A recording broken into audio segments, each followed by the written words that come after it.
Merhaba arkadaşlar, örgü kanalıma hoş geldiniz. Kız bebeklerimiz için hem güzel hem de çok şık bir bebek elbisesi yaptım. Bugün bunun anlatımını sizlerle paylaşmak istiyorum. Ben bu elbise modelini daha önce tek renk olarak çalışmıştım. Sizlerden gelen yoğun istek üzerine iki renkli çalışırsak nasıl olur diye sordunuz. Ben de sizler için beyaz ve bu rengi birlikte çalıştım bakın. Elbisenin örgüsüne yapacak olduğunuz bebeğinizin veya çocuğunuzun gövde genişliğine göre zincir yaparak başlıyoruz. İlk önce bu roba bölümünü yapıyoruz. Daha sonra etek bölümünü yapıyoruz. Tercihinize göre yüksekliğini ve genişliğini istediğiniz kadar yapabilirsiniz. Elbisenin örgüsünde iplik olarak ben bugün bu ipliği kullandım arkadaşlar. Nako Lux Minnoş Baby markalı bir iplik.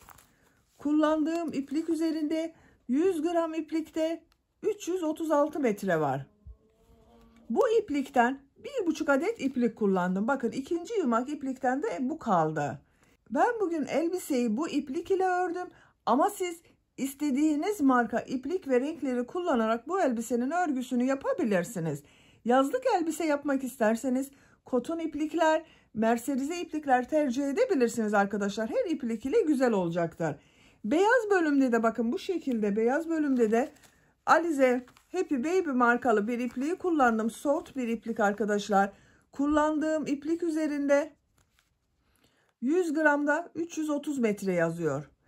Kalınlıkları birbirine eşit. Bu iplikten de 50 gram olması yeterli. Yarım yumak iplik kullandım.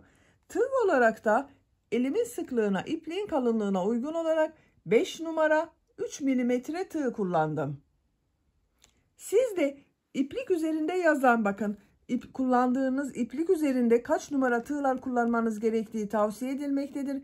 Benim kullandığım bu iplik üzerinde 2 milimetre tığ tavsiye ediliyor.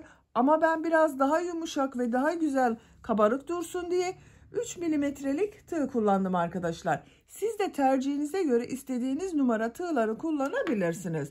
Ben bu elbiseyi takım yaptım. Bakın bu şekilde çok güzel bir bolero yaptım.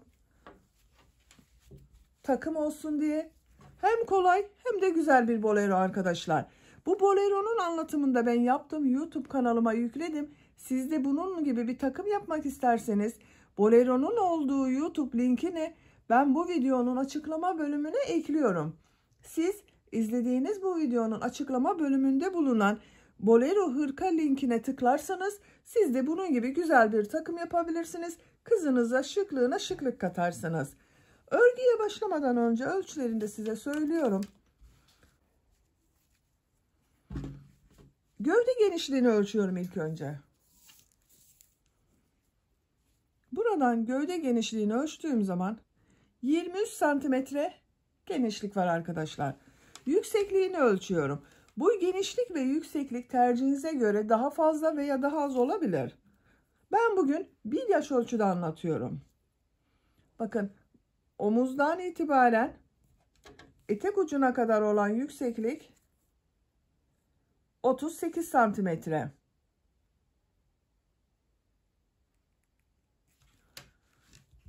Kol altından etek ucuna kadar olan yüksekliği ölçüyorum. 28 santimetre arkadaşlar. Ben bugün 1 yaş ölçüde anlatıyorum. Dediğim gibi siz bunu daha fazla başlayarak daha büyük bebekleriniz için yapabilirsiniz. Veya daha az sayıda başlayarak yeni doğan 3 aylık 6 aylık bebekleriniz için de bu elbiseyi yapabilirsiniz. Bel örgüsünün buraya bakın. Ben kurdale taktım. Siz bunu taksanız da olur, takmasanız da arkadaşlar sade olarak da kullanabilirsiniz. İp kordonlar yaparak takabilirsiniz. Dantel takabilirsiniz. İstediğinizi takabilirsiniz. Arka bölümünü düğmeli yaptım. Bakın bu şekilde. Bebeğe giydirip çıkarması da kolay.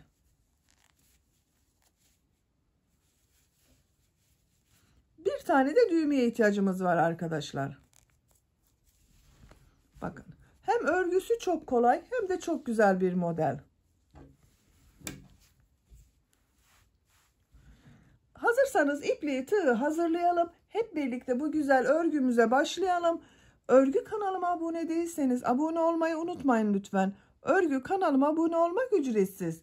Örgü kanalıma ücretsiz abone olup orada bulunan zil şeklinde dokunarak açık yaparsanız kanalıma video yüklediğim zaman ilk önce size bildirim gelir. Örgülerimden herkesten önce sizin haberiniz olur. İzlediğiniz videolarıma beğeni ve yorumlarınızı da yaparsanız çok sevinirim arkadaşlar.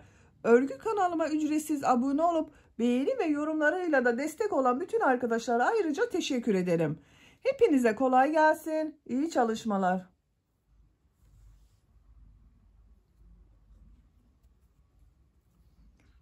Örgüye zincir yaparak başlıyorum.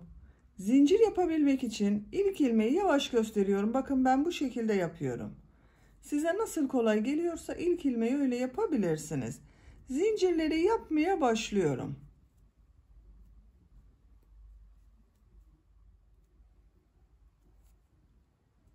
...112 zincir yaptım. Çok sıkı olmayan zincir yaptım bakın arkadaşlar. Bu zincir sayısı bebeğinizin kol altı çevresine göre olacak. Ben bugün standart ölçüde yapıyorum. Bu 112 zincirin kaç santimetre olduğunu ölçüyorum. Bakın 2 katlı ölçelim. Daha kolay ölçeriz.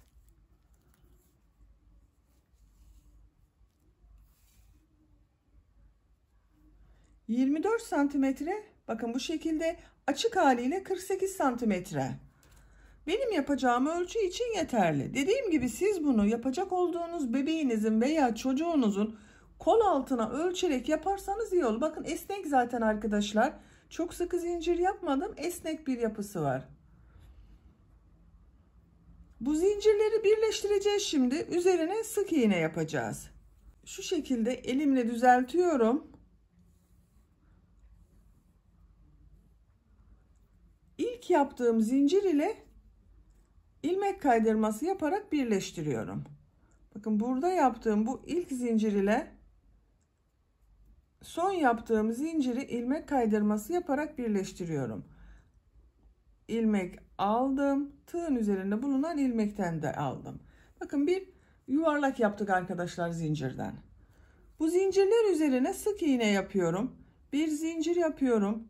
Aynı ilmek içine sık iğne yapıyorum. Zincirler üzerine sık iğne yapıyorum. Bakın ilmeklerden alarak sık iğne yapıyorum.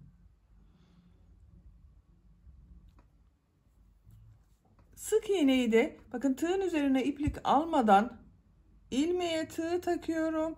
İlmek alıyorum. Çektim. İlmek aldım. İçinden çıkarıyorum. Tığın üzerine ilmek almadan çıkarıyoruz bakın.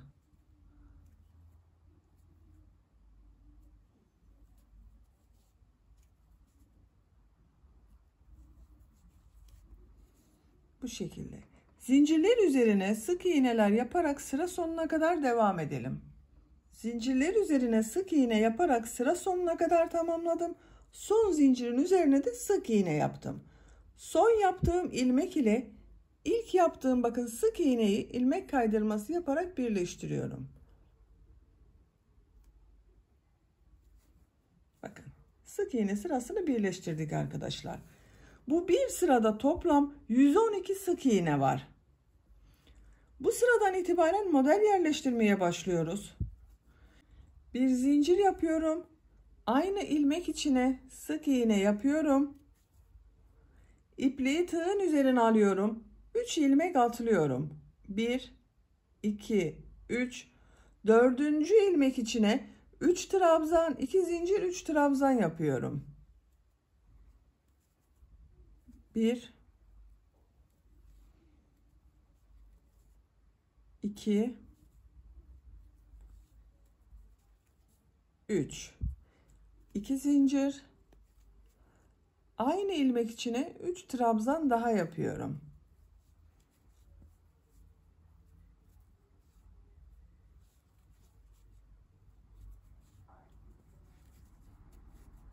Üç trabzan, 2 zincir, 3 trabzan yaptım bir ilmeğe bakın. Tığın üzerine iplik almadan 3 ilmek atlıyorum. 1 2 3 dördüncü ilmek içine sık iğne yapıyorum. Tığın üzerine iplik alıyorum. 3 ilmek atlıyorum. Dördüncü ilmek içine 3 trabzan, 2 zincir, 3 trabzan yapıyorum.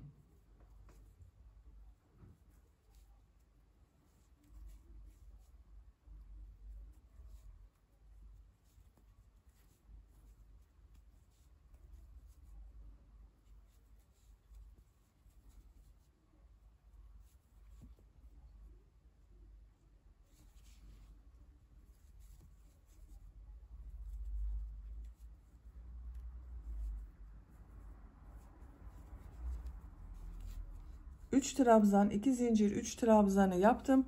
Tığın üzerine iplik almadan 3 ilmek altılıyorum.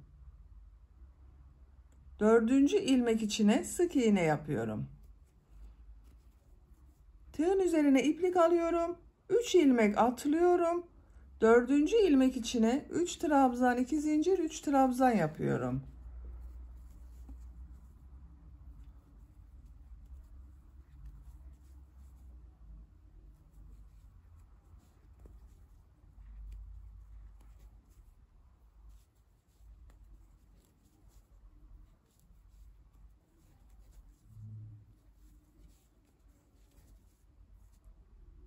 Üç ilmek atlıyorum. Dördüncü ilmek içine sık iğne yapıyorum. Bakın, modelleri böyle yerleştiriyoruz arkadaşlar. Bir ilmeğe 3 trabzan, 2 zincir, 3 trabzan yapıyorum. 3 ilmek atlıyorum. Bir sık iğne yapıyorum. 3 ilmek atlıyorum. Dördüncü ilmeğe yine 3 trabzan, 2 zincir, 3 trabzan yapıyorum. Sıra sonuna kadar devam edelim. Modelleri yaparak sıra sonuna kadar tamamladım. Sıra sonunda 1, 2, 3 ilmek kaldı. 3 ilmeği atlıyorum. Sıra başında yaptığım bu sık iğne ile ilmek kaydırma yaparak birleştiriyorum. İlmek kaydırmayı bakın bu şekilde yapıyorum. İlmek aldım, çektim. Tığın üzerinde bulunan ilmekten de çektim. İlmek kaydırması yaptık. Bakın, modelleri yerleştirdik arkadaşlar. Bir sıraya kaç model yaptığımı sayıyorum. 1, 2, 3, 4, 5, 6, 7, 8, 9, 10, 11, 12, 13, 14. 14 model oldu bir sırada. 5 zincir yapıyorum. 1, 2, 3, 4, 5. Tığın üzerine iplik almadan burada yaptığım trabzanın, bakın, 2 zincirden önce bulunan bu trabzanın üzerine sık iğne yapıyorum. 2 zincir yapıyorum. Bu zincirleri atlıyorum. Bu ilmek üzerine sık iğne yapıyorum. 2 zincir yapıyorum. Tığın üzerine iplik alıyorum. 2 model ortasında yaptığım bu sık iğnenin üzerine trabzan yapıyorum. 2 zincir yapıyorum. Modelde yaptığımız, bakın, bu 2 zincirden önce bulunan trabzanın üzerine sık iğne yapıyorum. 2 zincir yapıyorum. 2 zinciri atlıyorum. Bu trabzanın üzerine sık iğne yapıyorum. 2 zincir. Tığın üzerine iplik alıyorum. 2 model ortasında bulunan, bakın, bu sık iğne üzerine trabzan yapıyorum. 2 zincir yapıyorum. Model ortasında, bakın, 2 zincirden önce bulunan trabzanın üzerine sık iğne yapıyorum. 2 zincir. 2 zinciri atlıyorum.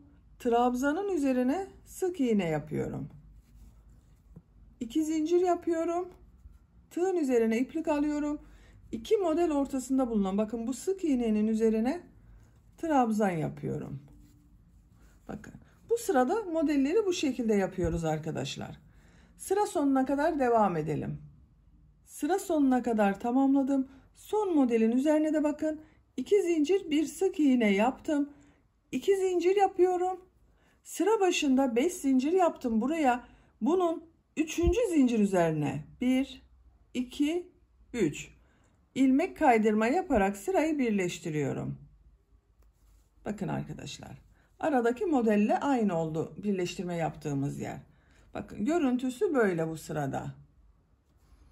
Şimdi tekrar bu 3 trabzan, 2 zincir, 3 trabzan yaptığımız sırayı yapıyoruz. Bir zincir yapıyorum. Aynı ilmek içine sık iğne yapıyorum. Tığın üzerine iplik alıyorum. Bakın trabzanı bu iki zincirin üzerine yapmıyorum. Bir alt sırada yaptığım bu modelin ortasında bulunan iki zincirin üzerine yapıyorum. 3 trabzan, 2 zincir, 3 trabzan yapıyorum.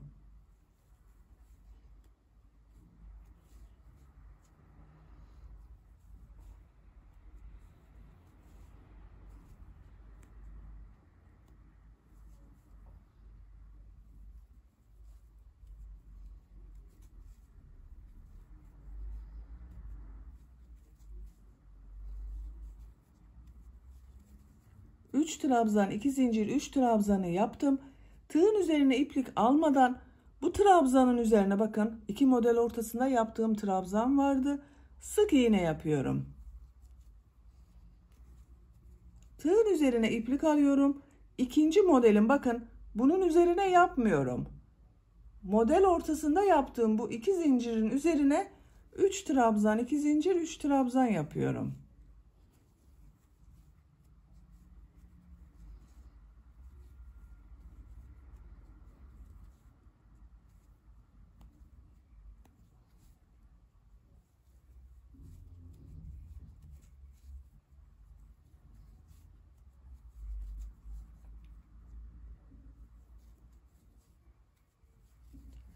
Üç trabzan, 2 zincir, 3 trabzanı yaptım.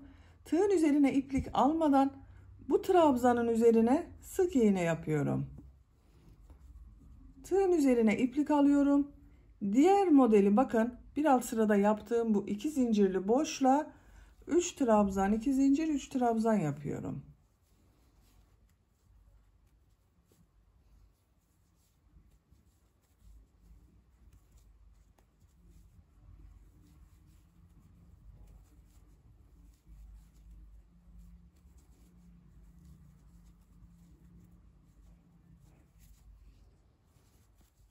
Trabzanın üzerine sık iğne yapıyorum.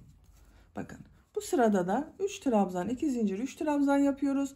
Bir alt sırada yaptığımız bu trabzanın üzerine sık iğne yapıyoruz. Sıra sonuna kadar devam edelim. Modelleri yaparak sıra sonuna kadar tamamladım. Son model ile sıra başında yaptığım bu sık iğneyi ilmek kaydırma yaparak birleştiriyorum. Bakın tığın üzerine iplik almadan sık iğne üzerine tığ taktım, ilmek aldım, çektim. Tığ üzerinde bulunan ilmekten de çektim.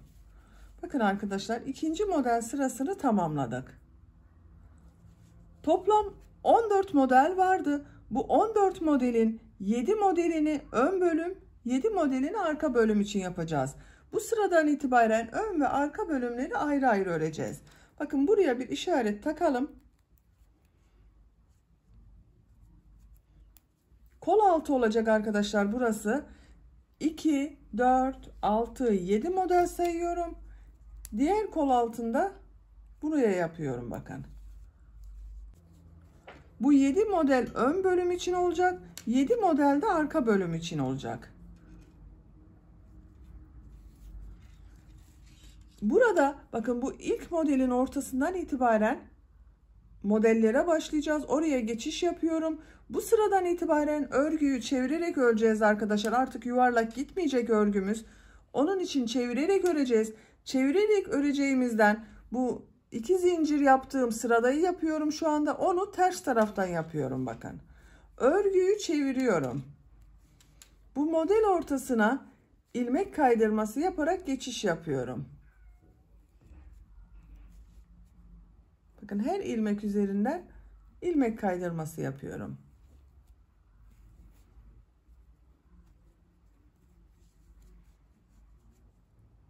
Bu trabzanın üzerine de ilmek kaydırması yapıyorum. 2 zincir yapıyorum. Tığın üzerine iplik alıyorum. 2 model ortasına trabzan yapıyorum. 2 zincir. Bakın model ortasında bulunan bu trabzan üzerine sık iğne. 2 zincir. Sık iğne. 2 zincir. 2 model ortasında bulunan sık iğne üzerine trabzan yapıyorum. 2 zincir, sık iğne yapıyorum. 2 zincir, sık iğne yapıyorum. 2 zincir, sık iğne üzerine trabzan yapıyorum.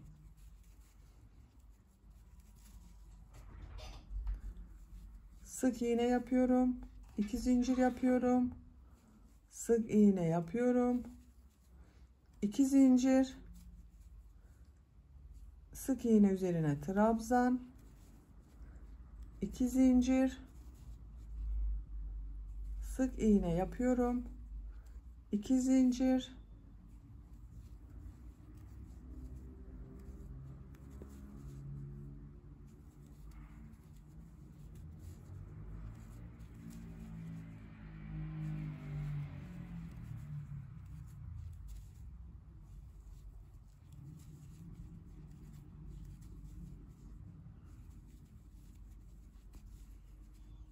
son olarak bakın 2 zincir yapıyorum. Bu işaret yaptığım yerden önce bulunan bu modelin bu trabzanın üzerine sık iğne yapıyorum. Burada bitiriyorum arkadaşlar. Bakın bu şekilde. Burası ön bölüm için olacak. Buradan örgüyü çevirerek öreceğiz. Bir zincir yapıyorum. Örgüyü çeviriyorum. İlmek kaydırması yaparak bakın bu trabzan yaptığım ilmeğin üzerine geçiş yapıyorum. İlmek kaydırması yapıyorum. Trabzanın üzerine ilmek kaydırması yapıyorum. İpliği tığın üzerine alıyorum. 3 trabzan 2 zincir 3 trabzan yaptığım sıradayım. Bir alt sırada yaptığım bu modelin ortasında bulunan 2 zincir üzerine 3 trabzan 2 zincir 3 trabzan yapıyorum.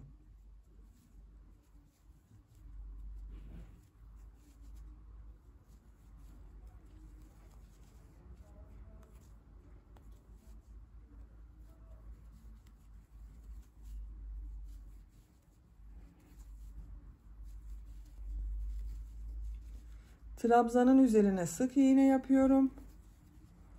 Model ortasına 3 trabzan 2 zincir 3 trabzan yapıyorum.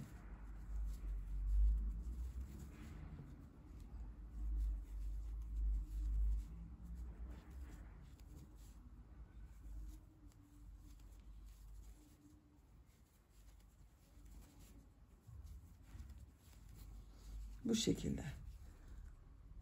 Burada bakın trabzan yaptığımız bu ilmeğe kadar, şu ilmek üzerine kadar modelleri yaparak devam edelim. Ön bölümde modelleri yaparak bakın bu trabzanın olduğu yere kadar geldim. Bu trabzanın üzerine de bir sık iğne yapıyorum. Sıra başında bakın sık iğne ile başladım. Sıra sonunda sık iğne ile bitirdim. Ön bölüm için 1, 2, 3, 4, 5 model oldu arkadaşlar. Bu 5 model ile ön bölümün örgüsüne devam edeceğiz. 5 zincir yapıyorum. 1, 2, 3, 4, 5. Örgüyü çeviriyorum. Bakın modelin ortasında bulunan bu 2 zincirden önceki trabzanın üzerine sık iğne yapıyorum. 2 zincir yapıyorum. Trabzanın üzerine sık iğne yapıyorum. 2 zincir yapıyorum. 2 model ortasında bulunan sık iğnenin üzerine trabzan yapıyorum. 2 zincir yapıyorum. Trabzanın üzerine sık iğne yapıyorum. 2 zincir yapıyorum. Trabzanın üzerine sık iğne yapıyorum. 2 zincir yapıyorum. 2 model ortasına trabzan yapıyorum. Bakın bu şekilde. Buraya kadar devam edelim arkadaşlar. Ön bölümü son model üzerine kadar tamamladım.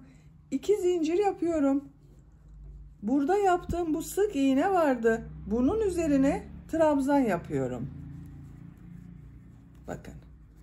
Sıra başında da 5 zincir yaptım. Trabzan sırası yaptım. Sıra sonunda da trabzan oldu. Bir zincir yapıyorum. Örgüyü çeviriyorum.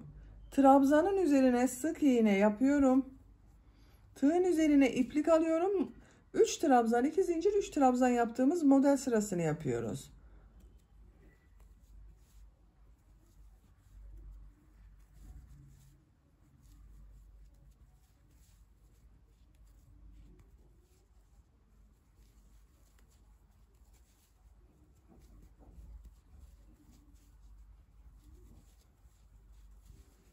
3 trabzan, 2 zincir, 3 trabzan modeli yaptım. Trabzanın üzerine sık iğne yapıyorum. Diğer model ortasına da 3 trabzan, 2 zincir, 3 trabzan yapıyorum. Sıra sonuna kadar devam edelim arkadaşlar.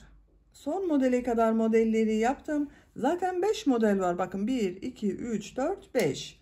Son yaptığım modeli, bakın bir alt sırada 5 zincir yaptığım bunun 1, 2 ilmek atlıyorum.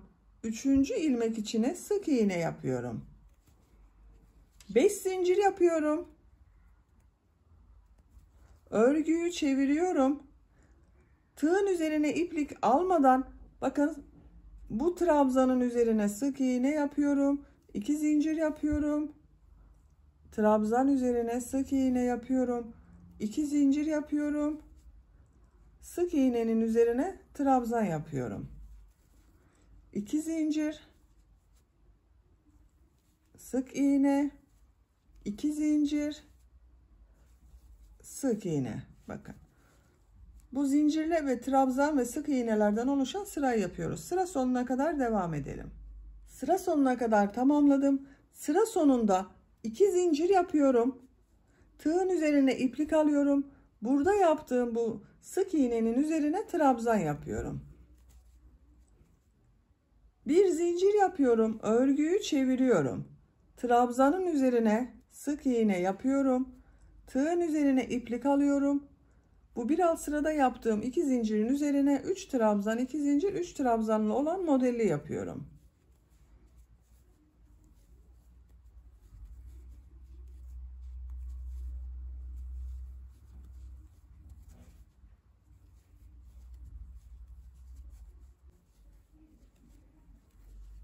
Tığın üzerine iplik almadan trabzan üzerine sık iğne yapıyorum.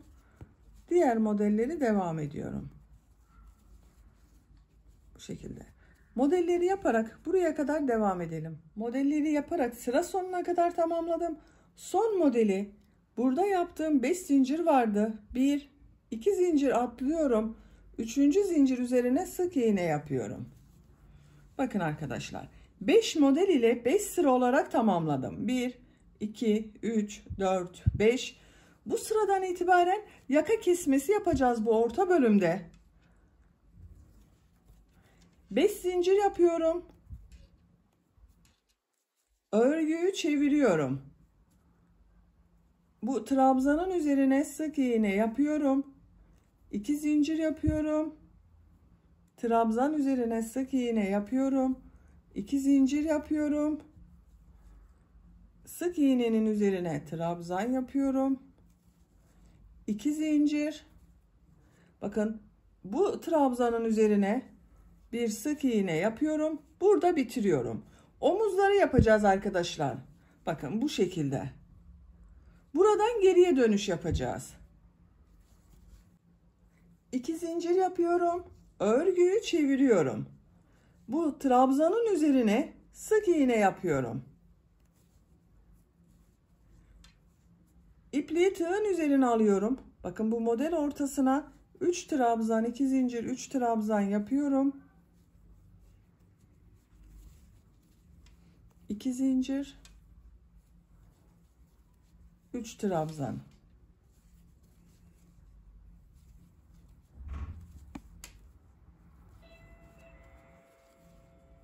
Sıra sonunda 5 zincir vardı. 1, 2 ilmek atlıyorum. 3. ilmeğe sık iğne yapıyorum.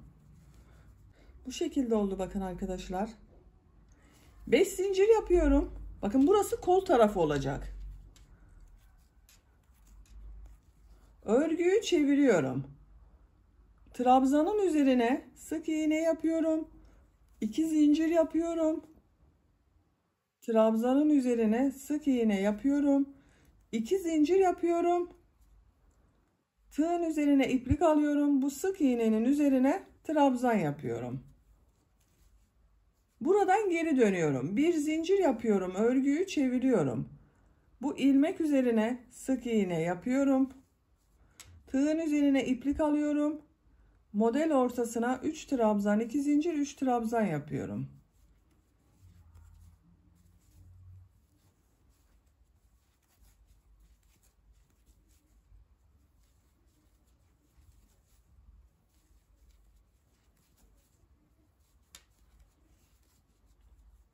5 zincir yaptım. 1, 2 ilmek atlıyorum.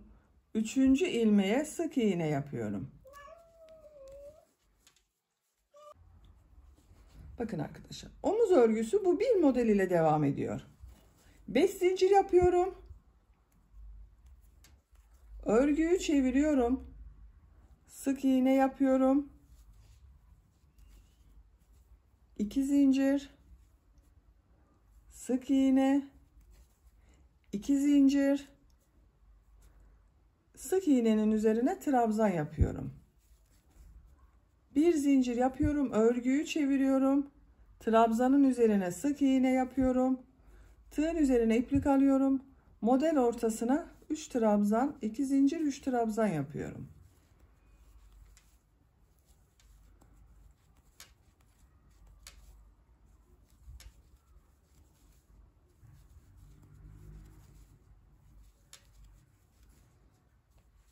Burada bakın 2 zincir atlıyorum. 3. zincir üzerine sık iğne yapıyorum.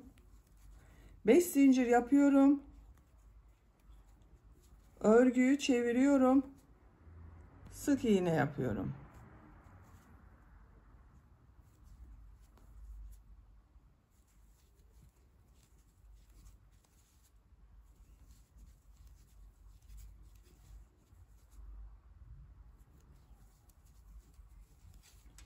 Bu şekilde. Başlangıçtan kaç model olduğunu sayıyorum. 1, 2, 3, 4, 5, 6, 7, 8. 2 model daha yapalım. Toplam başlangıçtan itibaren 10 model sırasına tamamlayalım bu bölümü arkadaşlar. Modelleri tamamladım. Başlangıçtan itibaren sayıyorum bakın. 1, 2, 3, 4, 5, 6, 7, 8, 9, 10 model oldu arkadaşlar. İpliği burada kesiyorum. Bak en son sık iğne yaptım. İpliği kesiyorum. Bak, yaka kesimi yaptığım yerden sonra model sırası olarak omuzlara gelecek olan yeri yaptım. Santimetre olarak da ölçüyorum. Şu şekilde ölçüyorum. 14,5 santimetre yükseklik var. Şimdi diğer tarafı yapacağız bakın. Bunun aynısını buraya da yapacağız.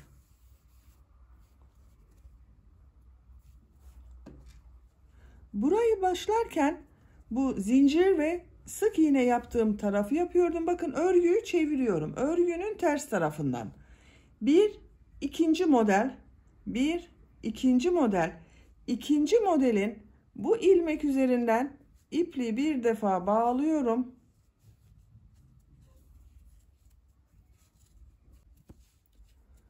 Bu ilmekten bir ilmek yapıyorum. Bir zincir yapıyorum. Aynı ilmek içine sık iğne yapıyorum. 2 zincir yapıyorum. Tığın üzerine iplik alıyorum. 2 model ortasında bulunan sık iğnenin üzerine trabzan yapıyorum. 2 zincir yapıyorum. Trabzanın üzerine sık iğne yapıyorum. 2 zincir yapıyorum. Trabzan üzerine sık iğne yapıyorum. 2 zincir yapıyorum. Tığ üzerine iplik alıyorum. Burada bulunan bakın sık iğnenin üzerine trabzan yapıyorum. Bir zincir yapıyorum. Örgüyü çeviriyorum.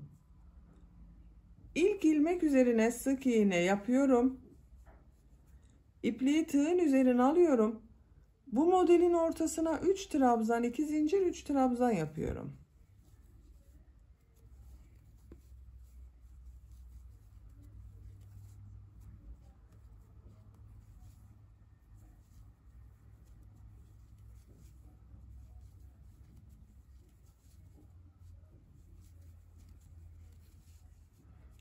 İpliği tığın üzerine almadan bu trabzanın üzerine sık iğne yapıyorum. Bakın diğer omuz bölümü de buradan geri dönerek yapacağız arkadaşlar. Bakın burada da bir model ile devam ettim. Burada da aynı şekilde devam ediyorum. 5 zincir yapıyorum. Örgüyü çeviriyorum. Bu trabzan üzerine sık iğne yapıyorum. 2 zincir yapıyorum. Sık iğne yapıyorum. 2 zincir yapıyorum. Sık iğne üzerine trabzan yapıyorum. Bir zincir yapıyorum. Örgüyü çeviriyorum. sık iğne yapıyorum. 3 trabzan 2 zincir.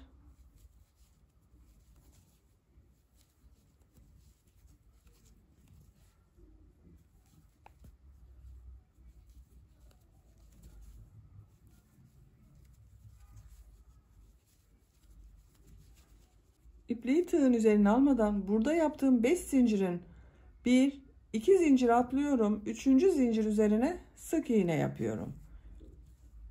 5 zincir yapıyorum. Örgüyü çeviriyorum. Bu ilmek üzerine sık iğne yapıyorum. Bu şekilde devam ediyoruz arkadaşlar. Bunu yaptığımız gibi model sırasını devam edelim, tamamlayalım.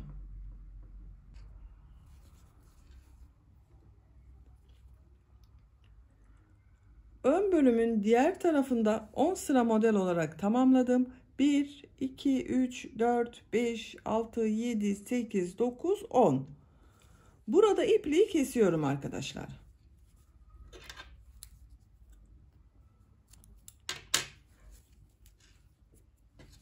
Bakın, ön bölümün örgüsünü tamamladık. Yaka kesimini yaptık. Bu şekilde oldu. Omuzlara gelecek olan yerde de birer model ile devam ettim. Şimdi arka bölümün örgüsünü yapacağız. Arka bölümü çeviriyorum. Arka bölümde bakın şu şekilde katladığımız zaman 7 model vardı. 1, 2, 3, 4. modelin ortasına işaret yapıyorum. Bakın burada da 1, 2, 3 model var. Buradan başlayacağız arka bölümün örgüsüne. Arka bölümü 2 parça halinde örüyorum. Düğmeli yapacağız arkadaşlar. Bebeğin başına giydirip çıkarması kolay olsun diye. Örgünün ters tarafındayım. Bu zincir yaptığım sırayı yapacağız arkadaşlar. Kol tarafından başlayalım. Bakın, ön bölümü bu işaret yaptığım buradan sonra ilk modelin bu ilmek üzerinden başladım.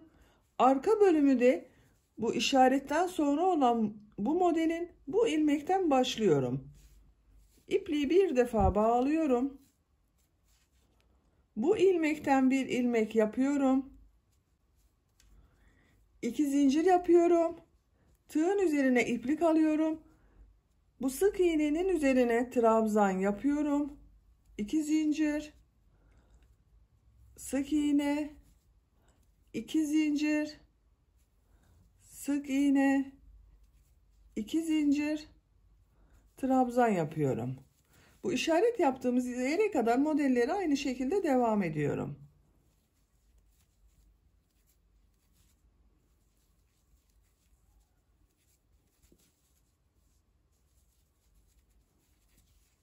Bakın, en son trabzanı yaptım. İşaret yaptığımız yere 2 zincir yapıyorum. Bu 2 zincirli boşluğa sık iğne yapıyorum. 3 zincir yapıyorum. Örgüyü çeviriyorum. Bu bir model vardı, bakın 3 trabzan 2 zincir 3 trabzan yapıyorduk modelde. Yarım modeli bu taraf için, yarım modeli de diğer taraf için yapacağız. Buraya yarım model yapıyorum. Yarım model içinde 3 trabzan yapıyorum. Bakın, bu 2 zincirli boşluğa 2 trabzan yapıyorum. Bu 3 zincirde 1 trabzan oluyor. 1 2 3. İpliği tığın üzerine almadan bakın bu ilmek üzerine sık iğne yapıyorum. İpliği tığın üzerine alıyorum. Model ortasına 3 trabzan 2 zincir 3 trabzan yapıyorum.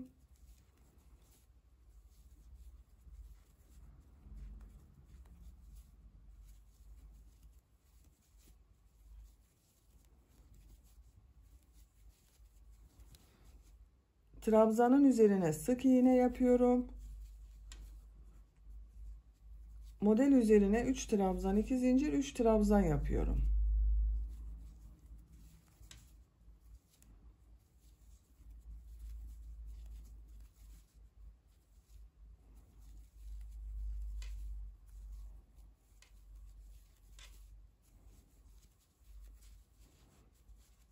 Trabzanın üzerine sık iğne yapıyorum.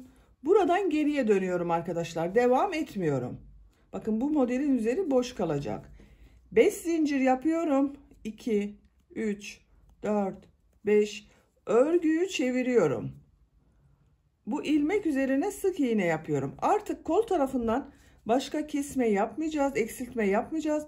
Bu bir trabzan ile devam edeceğiz. 2 zincir yapıyorum. Sık iğne yapıyorum. 2 zincir yapıyorum. Trabzan yapıyorum. 2 zincir. Sık iğne. 2 zincir. Sık iğne. 2 zincir.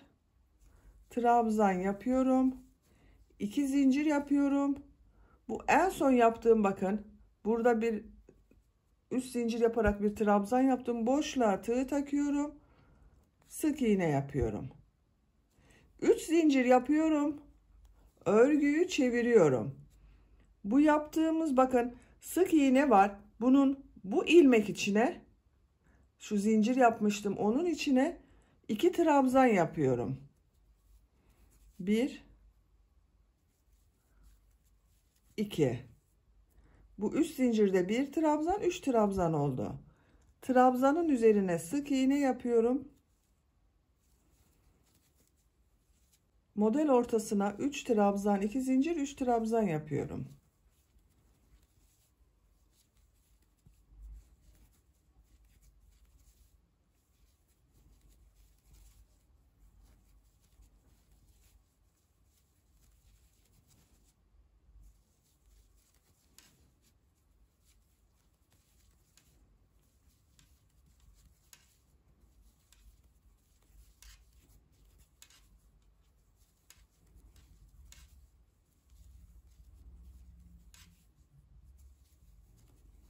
Bakın, en son yaptığım modeli 5 zincir yaptım buraya. Bunun 2 zincir atlıyorum.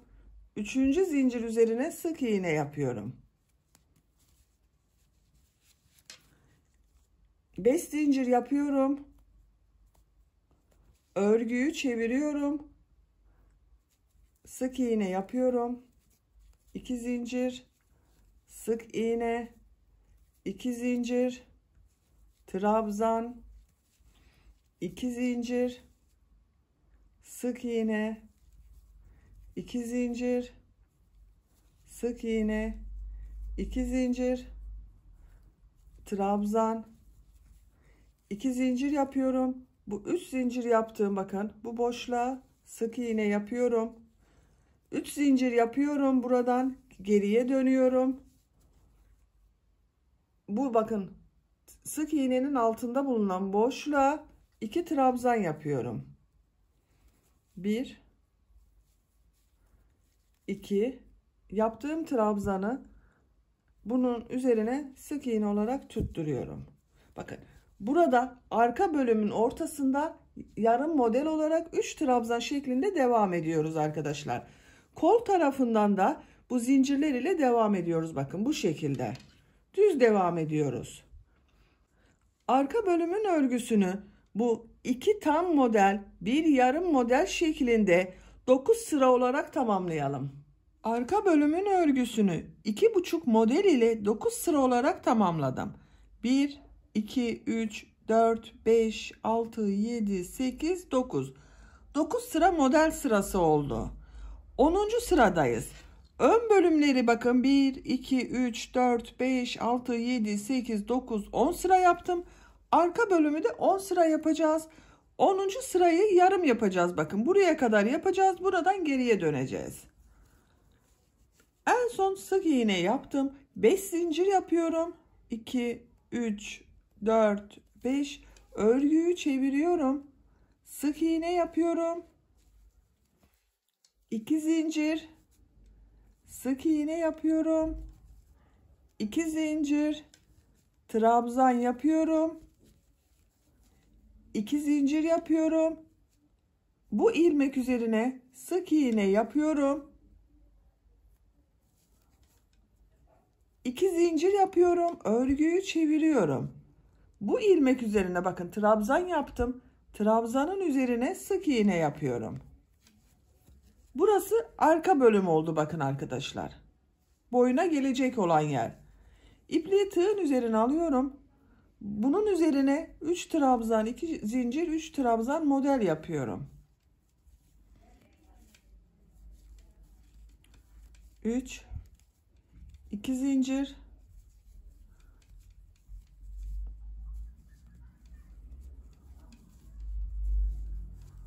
3 trabzan, 2 zincir atlıyorum, 3. zincir üzerine sık iğne yapıyorum.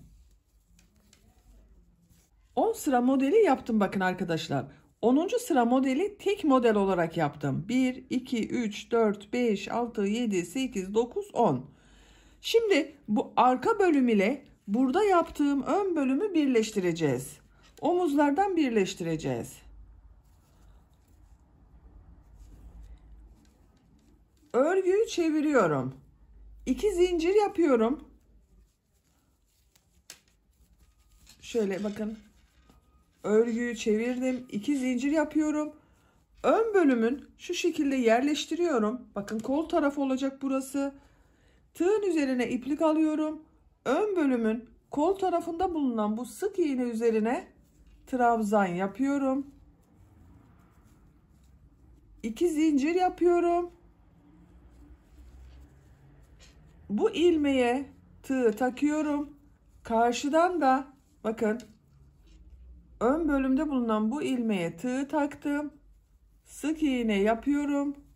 2 zincir yapıyorum. Bu ilmeğe tığ takıyorum. Karşıdan da bu ilmeğe tığ takıyorum. 2 zincir yapıyorum. Tığın üzerine iplik alıyorum. Bu trabzanın üzerinde bulunan bakın sık iğnenin üzerine trabzan yapıyorum. Tığın üzerine iplik alıyorum. Ön bölümde bulunan bu sık iğnenin üzerine de bir trabzan yapıyorum.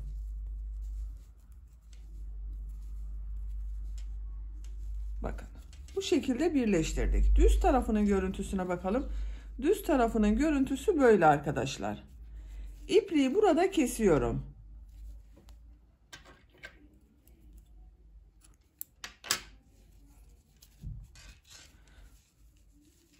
Bakın.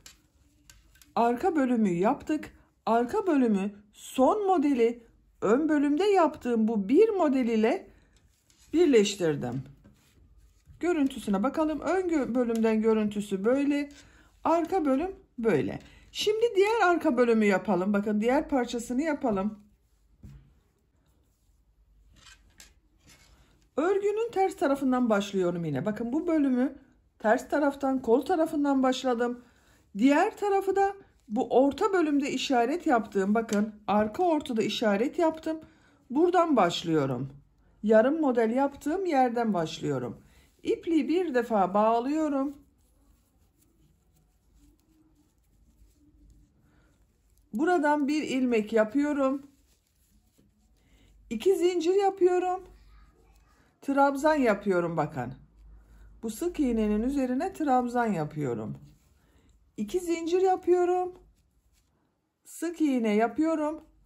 Bunda yaptığımız gibi 2,5 model yerleştirmesi yapacağız arkadaşlar. 2 zincir yapıyorum. Sık iğne yapıyorum. 2 zincir yapıyorum. Trabzan yapıyorum. 2 zincir yapıyorum. Sık iğne yapıyorum. 2 zincir yapıyorum. Sık iğne yapıyorum. 2 zincir yapıyorum. Trabzan yapıyorum. 2 zincir yapıyorum. Bu ilmeğe sık iğne yapıyorum. Bakın. Kol altında işaret yapmıştım. Ön ve arka bölümü ayırdık. Burada bulunan modelin bu ilmeğe sık iğne yaptım. Buradan geriye döneceğiz arkadaşlar. Bakın şöyle bakalım. Bu tam model olacak. Tam model olacak. Yarım modeli arka ortaya yapacağız. 2 zincir yapıyorum. Örgüyü çeviriyorum. Bu trabzanın üzerine sık iğne yapıyorum. Tığın üzerine iplik alıyorum. Model ortasına 3 trabzan, 2 zincir, 3 trabzan yapıyorum.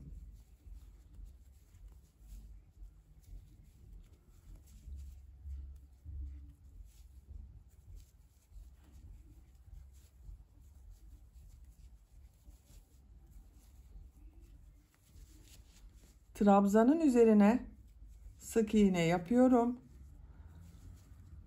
Model üzerine 3 trabzan, 2 zincir, 3 trabzan yapıyorum.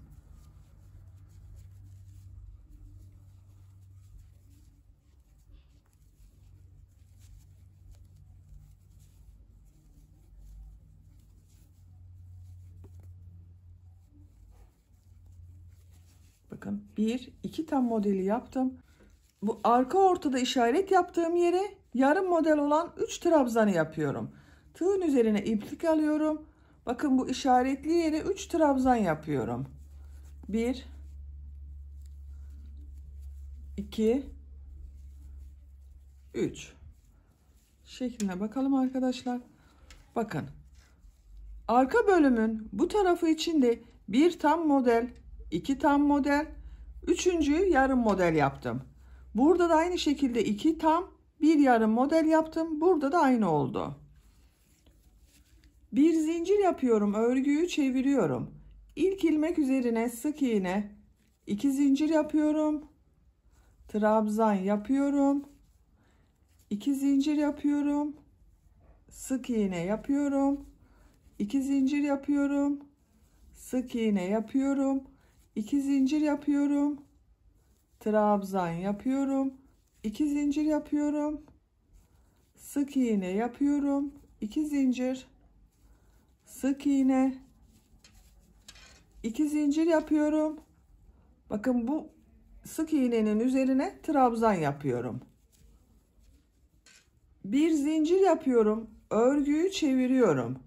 İlk ilmek üzerine bakın trabzanın üzerine sık iğne yapıyorum.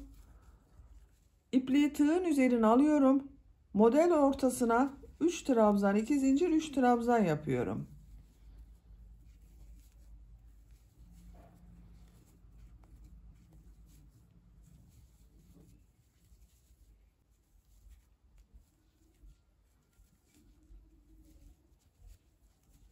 Üç trabzan, 2 zincir, 3 trabzan yaptım. Trabzanın üzerine sık iğne yapıyorum.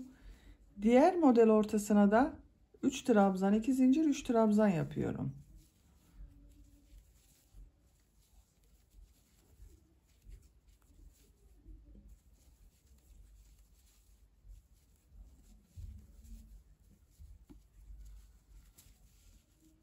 Trabzanın üzerine sık iğne yapıyorum. İpliği tığın üzerine alıyorum. Bakın bu 3 trabzanın üzerine son ilmek üzerine bir sık iğne yaptım. Burada bulunan ilmeğe bakın. Sık iğnenin altında bulunan bu ilmeğe 3 trabzan yapıyorum. 1 2 3 bir zincir yapıyorum. Örgüyü çeviriyorum. İlk ilmek üzerine sık iğne yapıyorum. 2 zincir yapıyorum. Sık iğnenin üzerine trabzan, 2 zincir, sık iğne, 2 zincir, sık iğne, 2 zincir, trabzan, 2 zincir, sık iğne, 2 zincir, sık iğne, 2 zincir. Bakın bu sık iğnenin üzerine trabzan yapıyorum. Bir zincir yapıyorum. Örgüyü çeviriyorum. İlk ilmek üzerine sık iğne yapıyorum. Model üzerine 3 trabzan, 2 zincir, 3 trabzan yapıyorum.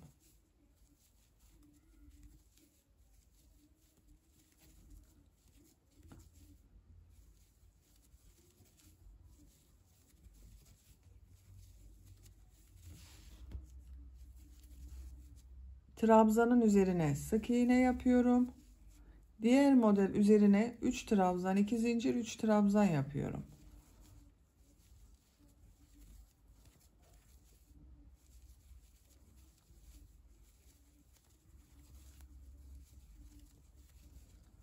Trabzanın üzerine sık iğne yapıyorum. Bakın sıra sonunda bakın bu arka ortada yaptığımız yarım modeli bu sık iğne yaptım. Bunun altında bulunan trabzan üzerine 3 trabzan yapıyorum. 1 2 3. Bakın bu tarafta da 1, 2, üçüncüyü yarım model yaptım. Bir zincir yapıyorum, örgüyü çeviriyorum, sık iğne yapıyorum, 2 zincir, trabzan, 2 zincir, sık iğne. Bu şekilde devam ediyoruz arkadaşlar. Bakın bu tarafın örgüsünde aynı burası gibi yapacağız. Bakın aynı oldu şekil olarak. Bir yarım model yaptık, 2 tam model yaptık. Kol tarafı burası, arka orta burası. Burayı 9 sıra yaptık. 10. sırada bir model yaptık. Bunu da aynı şekilde yapacağız. 9 sıra model sırası tamamlayalım gelelim. Diğer tarafın örgüsünde 9 sıra model sırası yaptım. Sayıyorum. 1, 2, 3, 4, 5, 6, 7, 8, 9. Bakın arkadaşlar. Bu tarafı da 9 sıra olarak yaptım.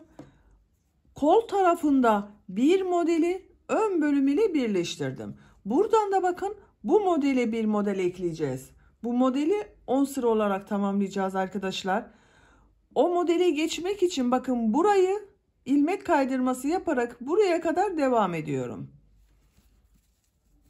Bir zincir yapıyorum, örgüyü çeviriyorum.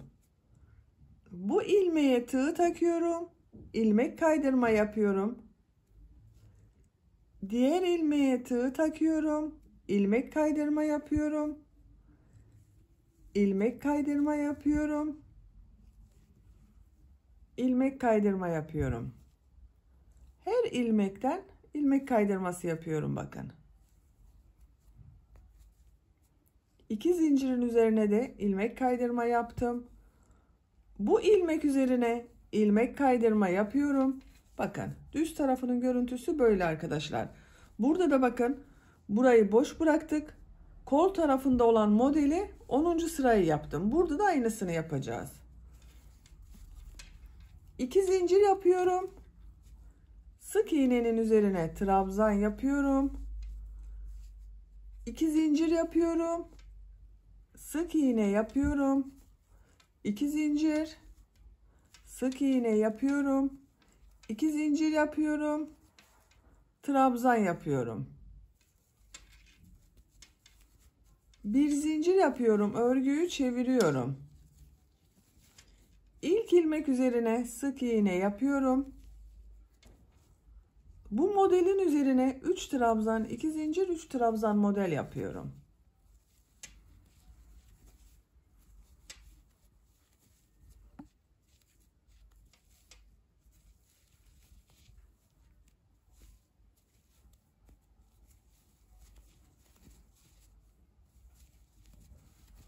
Üç trabzan, 2 zincir, 3 trabzanı yaptım. Bu ilmek üzerine sık iğne yapıyorum. Bakın 10. sırada da modeli tamamladık. Burası 10 sıra oldu. 1, 2, 3, 4, 5, 6, 7, 8, 9, 10. Şimdi örgünün ters tarafından bu ön bölüm ile birleştiriyoruz. Bakın şu şekilde örgüyü çevirelim. Örgünün ters tarafı. 2 zincir yapıyorum. Bu 2 zincir bir trabzan oluyor. Tığın üzerine iplik alıyorum. Ön bölümün bakın ters tarafından yaka tarafında. Bakın ön bölümün yaka tarafında bulunan bu sık iğnenin üzerine bir trabzan yapıyorum. 2 zincir yapıyorum. Bu ilmek ile ön bölümde bulunan bu ilmeği sık iğne yapıyorum. Birleştiriyorum. 2 zincir yapıyorum. Arka bölümün bu ilmek ile ön bölümde bulunan bu ilmeği sık iğne şeklinde birleştiriyorum. 2 zincir yapıyorum. Bu sık iğnenin üzerine trabzan yapıyorum. İpliği tığın üzerine alıyorum. Ön bölümde bulunan bakın bu ilmek üzerine bir trabzan yapıyorum. İpliği kesiyorum.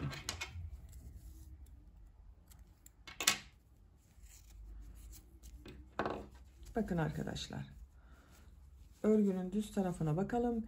Birleştirme yaptığımız zaman bu şekilde bakın model birbirini takip etti. Omuzdan birleştirme yaptık. Roba bölümünü tamamladık bakın. Bu şekilde arka bölümün görüntüsü de böyle oldu.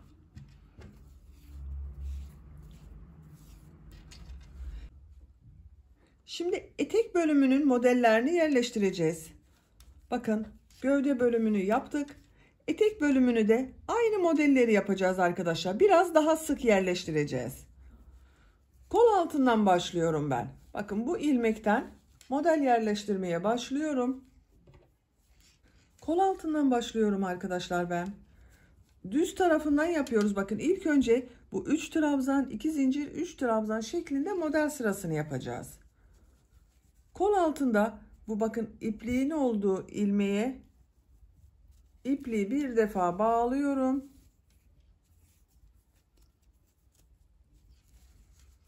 Bu ilmekten ilmek yapıyorum.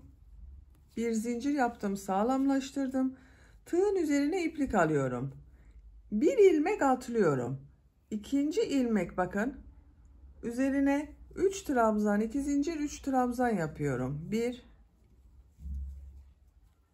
2 3 2 zincir. Aynı ilmeğe 3 trabzan daha yapıyorum.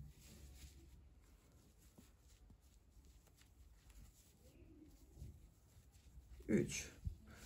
Bakın örgüye ilk başladığımızda yaptığımız zincirlerin üzerine yapıyoruz etek örgüsünü arkadaşlar.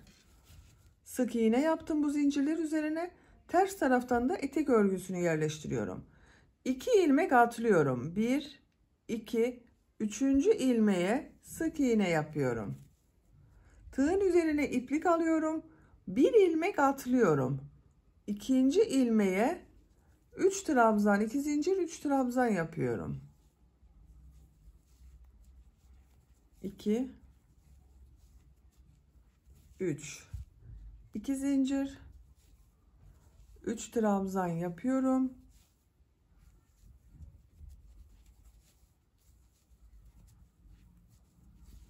Aynı ilmeğe 3 trabzan, 2 zincir, 3 trabzan yaptım. Tığın üzerine iplik almadan 1 2 ilmek atlıyorum. 3. ilmeğe sık iğne yapıyorum. Tığın üzerine iplik alıyorum. 1 ilmek atlıyorum. 2. ilmeğe 3 trabzan, 2 zincir, 3 trabzan yapıyorum.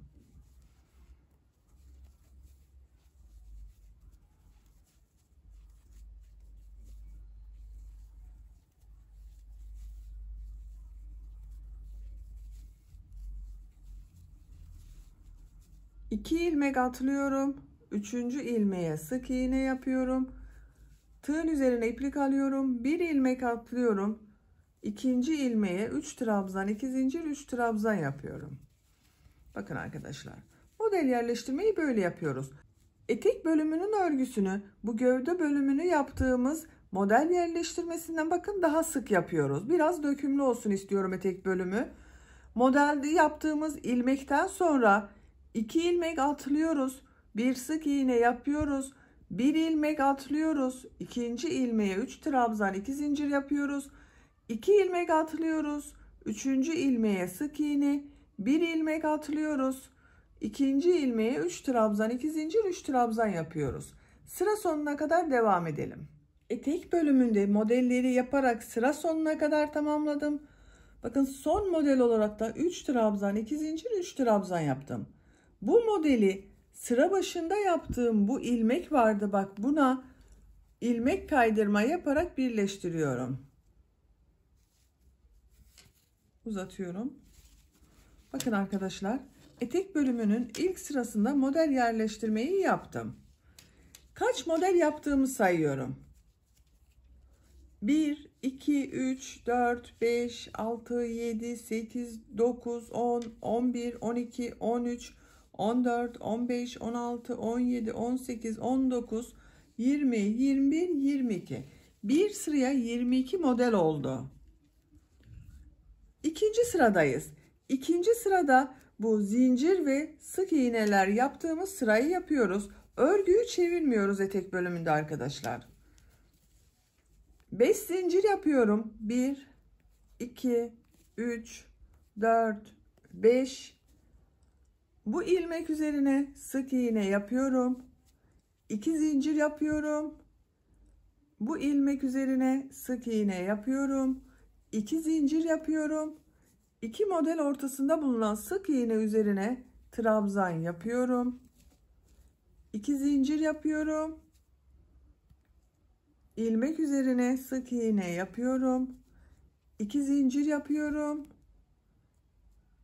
Sık iğne yapıyorum. 2 zincir yapıyorum. Trabzan yapıyorum. Bakın 2 model ortasında bulunan bu sık iğnenin üzerine trabzan yapıyorum. 2 zincir yapıyorum. Sık iğne yapıyorum. 2 zincir yapıyorum. Sık iğne yapıyorum. 2 zincir yapıyorum. Trabzan yapıyorum 2 model ortasına. 2 zincir yapıyorum. Sık iğne yapıyorum. Bakın görüntü olarak böyle oluyor.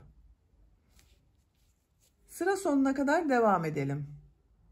Sıra sonuna kadar tamamladım. Sıra sonunda bulunan model üzerine de bakın. Bir sık iğne yaptım, 2 zincir yaptım, bir sık iğne yaptım. 2 zincir yapıyorum.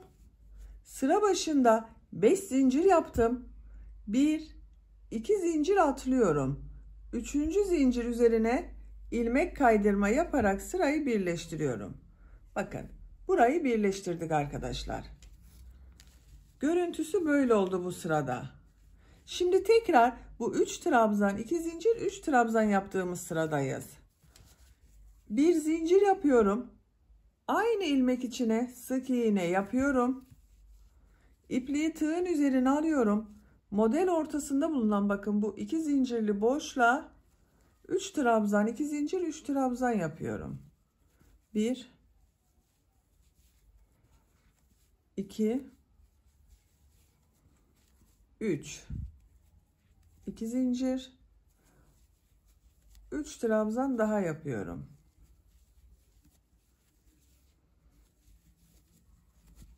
Bakın model ortasına 3 trabzan 2 zincir 3 trabzan yaptım. Trabzanın üzerine sık iğne yapıyorum. Tığın üzerine iplik alıyorum. Diğer model ortasına da 3 trabzan 2 zincir 3 trabzan yapıyorum.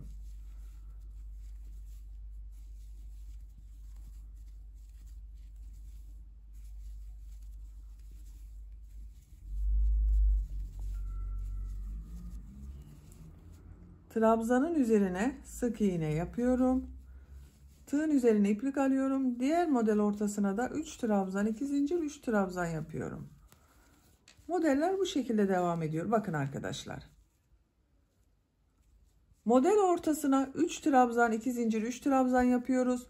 Trabzanın üzerine sık iğne, diğer model üzerine de 3 trabzan 2 zincir 3 trabzan yapıyoruz. Sıra sonuna kadar devam edelim. Modelleri sıra sonuna kadar tamamladım. Son yaptığım modeli sıra başında yaptığım bu sık iğne ile ilmek kaydırma yaparak birleştiriyorum. Bakın sırayı birleştirdim arkadaşlar. 5 zincir yapıyorum. 1 2 3 4 5. Bu trabzanın üzerine sık iğne yapıyorum. 2 zincir yapıyorum. Sık iğne yapıyorum. 2 zincir. Sık iğne üzerine trabzan yapıyorum. 2 zincir. Sık iğne. 2 zincir. Sık iğne. Bakın. Bu şekilde zincirli sırayı yapıyoruz bu sırada arkadaşlar. Etek bölümüne bakalım. Bakın görüntü olarak böyle oluyor. Eteğin örgüsü bu iki sıranın tekrarından oluşacak. Bir sırada şimdiki yaptığımız bu zincir, sık iğne ve trabzan sırasını yapıyoruz. Bir sonraki sırada da 3 trabzan, 2 zincir, 3 trabzan yapıyoruz. Trabzan üzerine sık iğne yapıyoruz. Bu iki sıranın tekrarıyla eteğin örgüsüne devam edelim. Elbisenin etek örgüsünü model sıralarını tekrarlayarak ben bu ölçüde tamamladım arkadaşlar. Kaç model sırası yaptığımı sayıyorum. Bakın 1, 2, 3, 4, 5, 6, 7, 8, 9, 10. 11 model sırası oldu. En son sırada bu zincirler yaptığım sırayı yaptım. Trabzanlar yaptığım sırayı yapacağız bakın. Burada farklı bir renk kullanmak istiyorum. Siz isterseniz aynı renk ile örgüye devam edebilirsiniz. Ben burada beyaz renk iplik ile aynı modelleri tekrar etmek istiyorum.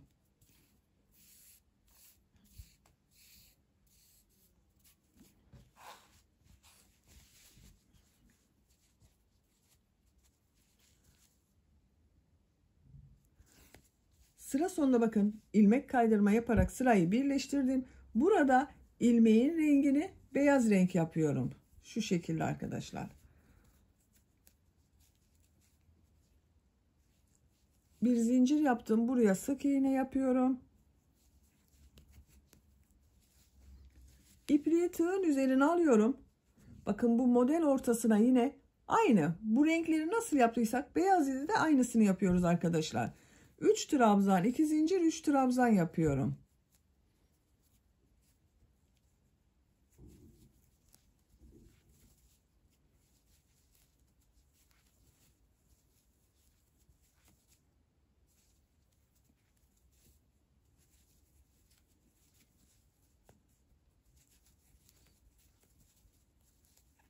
Ben sadece model arasına renk katmak istedim. Siz isterseniz farklı renk ile de yapabilirsiniz. Yaptığım modeli trabzanın üzerine sık iğne olarak yapıyorum. Diğer model ortasına da 3 trabzan, 2 zincir, 3 trabzan yapıyorum.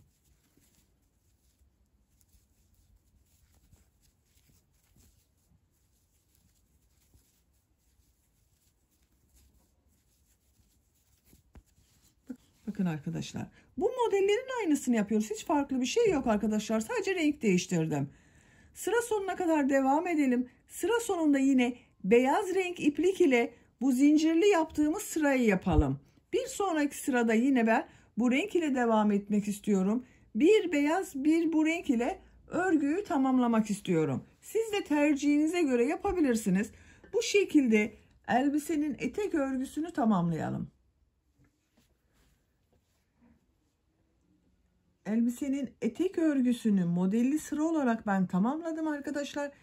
Beyaz renk ile başladıktan sonra bakın bir sıra renkli, bir sıra beyaz, bir sıra renkli iplik ile yaptım. Kaç sıra olduğunu sayıyorum. Başlangıçtan itibaren sayıyorum. Bakın 1, 2, 3, 4, 5, 6, 7, 8, 9, 10, 11, 12, 13, 14, 15 sıra model sırası oldu. Bu yükseklik benim için yeterli. Bunun ucuna dilim modelleri yapıyorum. Bakın en son sırada bu zincirlerden oluşan sırayı yaptım. İpliği burada kesiyorum.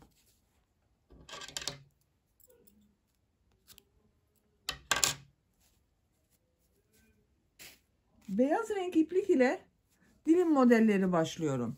İpliği kestiğim bu ilmekten beyaz renkli ipliğimi bağlıyorum.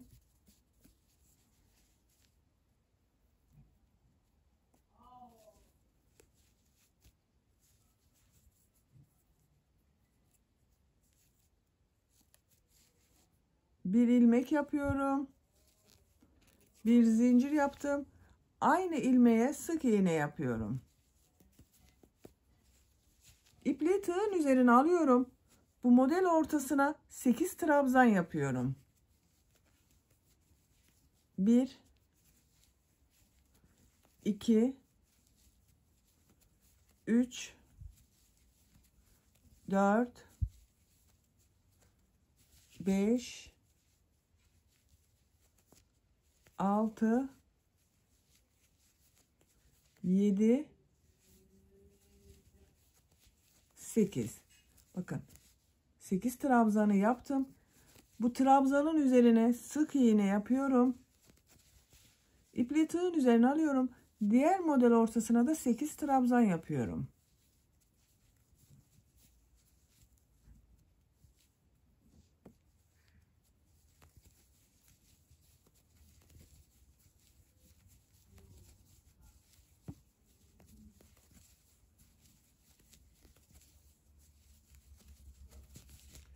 Bakın 2 4 6 8 trabzan oldu. Bu trabzanın üzerine sık iğne yapıyorum. Bu şekilde dilim modelleri yapıyoruz. Sıra sonuna kadar devam edelim. Sıra sonuna kadar tamamladım. Son model ile burada yaptığım ilk ilmeği ilmek kaydırması yaparak sırayı birleştiriyorum. Burada yaptığım, bakın, bu sık iğnenin üzerine tığ taktım, ilmek aldım, çektim. Tığ üzerine bulunan ilmekten de çektim. Burayı birleştirdim. İpliği kesiyorum.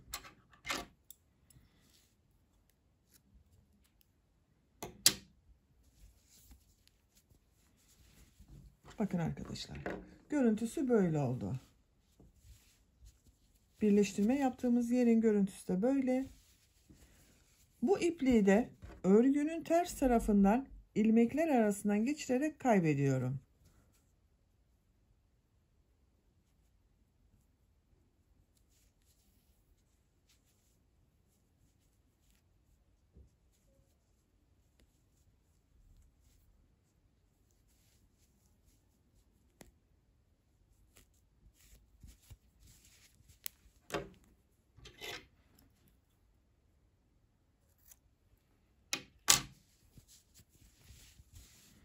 Bakın.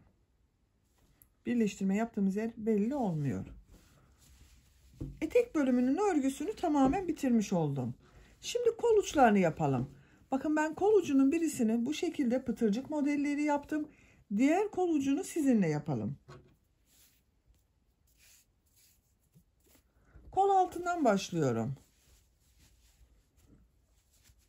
Burada bulunan, bakın, tam orta noktadan bir ilmek bağlıyorum veya bir defa bağlayalım arkadaşlar ilmek yapmadan önce. Buradan bir ilmek yapıyorum. 2 zincir yapıyorum. Aynı ilmeğe sık iğne yapıyorum. Bir ilmek atlıyorum. İkinci ilmeğe bir sık iğne, 2 zincir, bir sık iğne yapıyorum.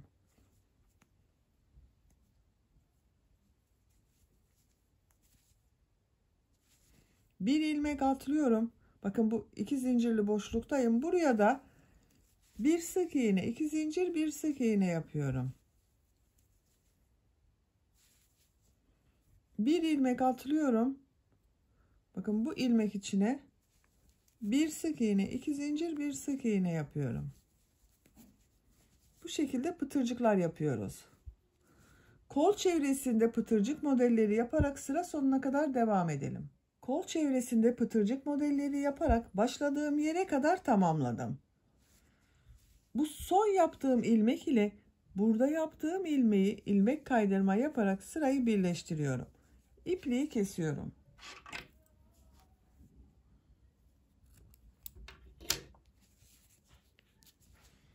Bakın arkadaşlar, kol çevresi böyle oldu. Diğer kolu ben yaptım. Siz de diğer kolu da bu kolu başladığımız gibi başlayıp aynı şekilde pıtırcık modeli yapabilirsiniz. Şimdi yakasını yapalım. Örgünün arkasını çeviriyorum, bakın.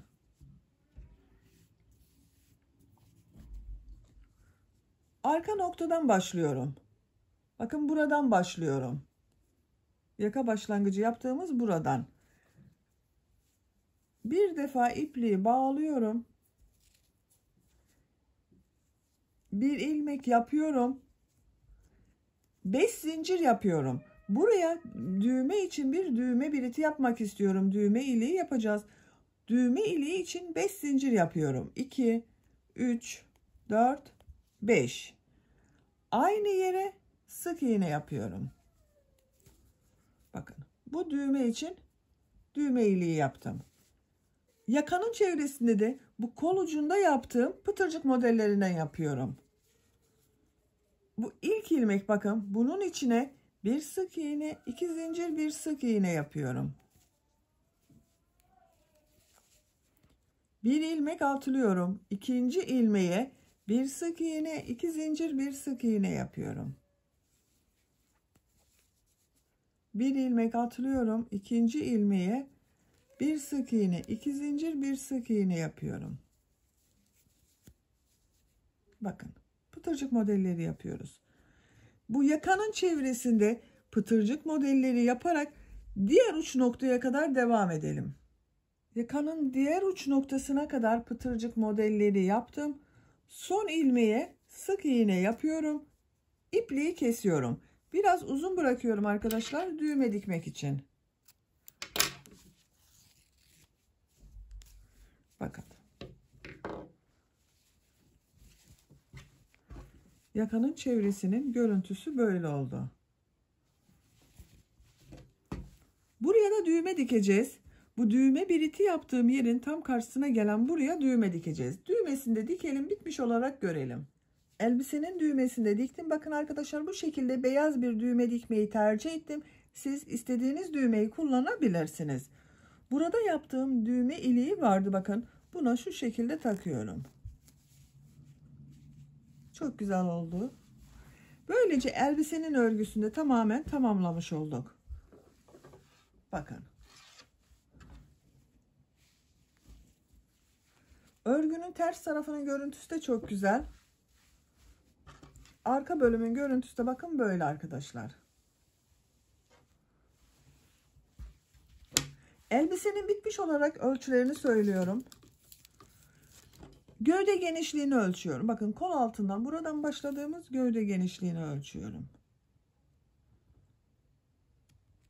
23 santimetre. Yüksekliğini ölçüyorum. Kol altından etek ucuna kadar olan yükseklik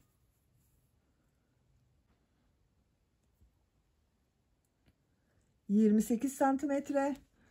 Omuzdan etek ucuna kadar olan yüksekliği ölçüyorum.